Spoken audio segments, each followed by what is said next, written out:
নমস্কাৰ, মই হৰ্ষিতা। পোনপ্ৰথমে মই সকলোলৈকে সেৱা জনাইছোঁ। আজি মোৰ এই বহুদিনীয়া সপোনটো আপোনালোকে পূৰণ কৰি দিলে।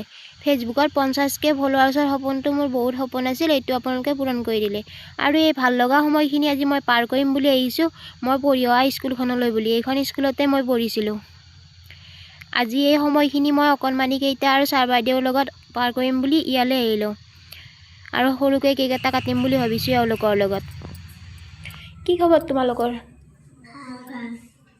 নামকেইটা কোৱাচোন, তোমাৰ নাম কি? ডাঙৰকে কোৱা। নেহা কলিতা। তোমাৰ? মোৰ নাম শ্ৰী প্ৰসঞ্জিত ডেকা।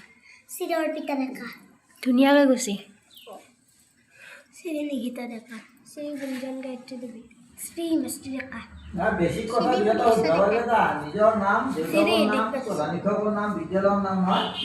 স্কুলখনৰ নাম কি তোমাৰ?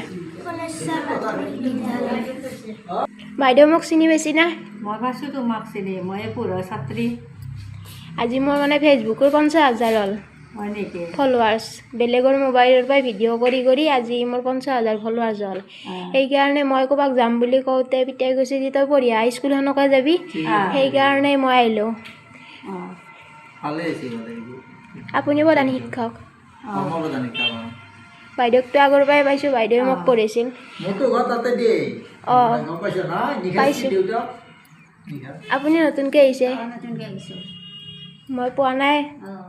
হৰ্ষিতা দেৱীৰ 50,000 ফলোৱাৰ হোৱাৰ কাৰণে তেওঁ এই সুবাদতে আজি তেওঁৰ আগৰ পঢ়া যিখন বিদ্যালয়, এই বিদ্যালয়খনত কিছু সময়ৰ কাৰণে আহি ল'ৰা ছোৱালী, আমাৰ গোটেইখিনি ল'ৰা ছোৱালীৰ লগত মত বিনিময় কৰে।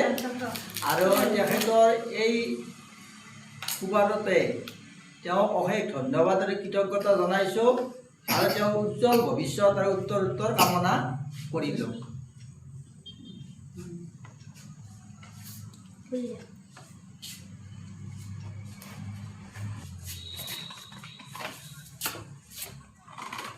আমাৰ এই বিদ্যালয়ৰে হৰ্ষিতা দেৱী প্ৰাক্তন সু ছাত্ৰী, যথেষ্ট পাৰদৰ্শিতা দেখুৱাইছিল পঢ়া দিনত। আজি আকস্মিকভাৱে আমাৰ বিদ্যালয়ত তেওঁ আহি আমাৰ মাজত উপস্থিত হোৱাত আমি নথৈ আনন্দিত হৈছোঁ। তেওঁৰ সৰ্বতো প্ৰকাৰৰ ভৱিষ্যতৰ উন্নতিৰ শিখৰত আৰু আৰোহণ কৰক, তাৰে কামনা কৰিছোঁ।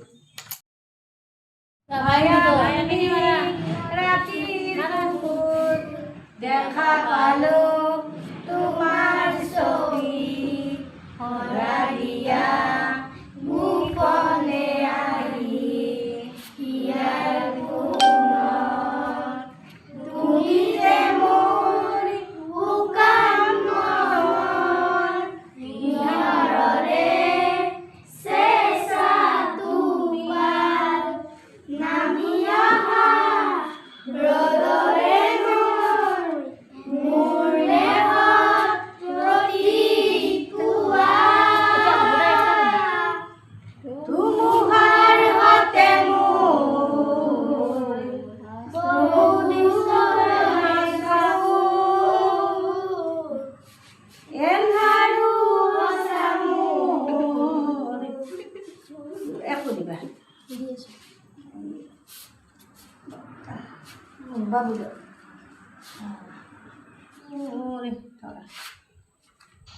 কেমেৰা ধৰিব পৰা ইয়াতে কোনো নাই বাবে চেল্ফি কেমেৰাত কৰিছোঁ। সেইবাবে মানে বাহঁতেৰে কেক কটা যেন লাগিছে, কিন্তু আচলতে বাহঁতেৰে কেক কটা নাই। কোনোবাই ক'ব বুলি মই আগতীয়াকৈ কৈছোঁ।